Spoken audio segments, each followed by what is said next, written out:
to be Irish, and be into sport. From my side, the memories are from the ages of 7 and 8 and watching television and Ireland losing in rugby. My father was actually able to take me to a few games. When I was young, those were the, I suppose, less ranked teams that we would play. I did actually get to see a game against Scotland where we were soundly thrashed, and I got to wave my Irish flag once as we scored a penalty and got 3 points for that. That was the only points we scored that day in Lansdowne back in the 80s. That was our lot. But we had soccer also, and in the late 80s we started to show some action there, some results. Got to a European final tournament, and also got to the World Cup in 1990, which brought mad scenes in Ireland as Jackie Charlton and his men put us on the map all the way into a quarter final in the World Cup. But I'm a rugby man, and our family is a rugby family, if we're honest, and we love soccer too, but rugby is the sport that we go and we travel to. And when we would travel, we would often watch Ireland lose. Now, the benefit of being on the continent meant that we could go and see the French games and then subsequently Italian games when they were available. But it was in 2000 that I went to see Ireland play France, and we did not have much in the way of expectations as we drove down from Brussels, where we lived at the time, with my father and my brother and brother-in-law.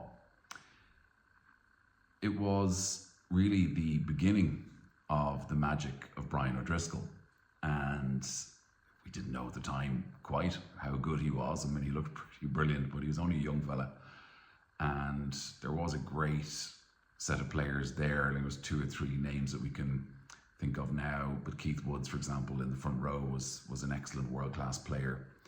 And we went to that game, as I said, not expecting much, and the French, predictably enough, started to knock on some points, but we just always stayed in touch. And Brian O'Driscoll would score and score again, and brought the game really close. And as the closing minutes came, I remember that an often not talked about moment with David Humphreys actually kicked a penalty from quite inside and far out on the pitch and knocked that over. So we were actually able to win that game, and that really brought a great sense of relief and joy to the Irish at that game, and a sense that maybe the rugby team was going to change. And it's fun to think that my dad was there and my brother Frank, and we've actually been together at some of those other key moments. But that game and that team and those players, Keith Woods and Brian O'Driscoll, really set the scene for something that would bring us triple crowns and nearly grand slams. But we were always competitive, and that feeling of being competitive was something I hadn't remembered in the 80s and through the 90s. But then in the 2000s we were getting competitive, and that led all the way up to 2009. And we had bought the tickets to watch Wales in hope rather than expectation, but that was a brilliant season. And I remember Jamie Heaslip weaving his way through the French defence and scoring a try, and that sense of joy was so close. We could actually get our first Grand Slam in 60 years. And we watched that game and losing, if I remember, 6-0 at half time, but scoring 2 quick tries, really well taken. Brian O'Driscoll scraping the white paint, and then the kick through and catch, and scoring under the posts. Tommy Bowe catching the bounced kick from Ronan O'Gara, and it looked like, if we score another try, we might just run away with this, and but no Irish sporting moment comes without the other side coming back and pretty hard. And they clipped 3 points and another 3, and then they took the lead, and it felt, oh, not this time, we can't lose this game. And we'd won the Six Nations, but that felt like a pretty terrible second prize, steak knives instead of a car. And then Ronan O'Gara kicks that incredible drop goal, so calmly taken under terrible pressure, and it looks like we're going to do it. We're going to hang out. out, and then of course we give away a penalty. And just head in my hands, sitting beside my brother. Can't believe it. The kick is around the halfway line, and everyone is tired, so it's not an easy kick, but it's straight. And he kicks it straight and true, and it looks good. But the ball starts spinning, and it dips under the line. And Jordan Murphy gets it and just kicks it into Cardiff somewhere.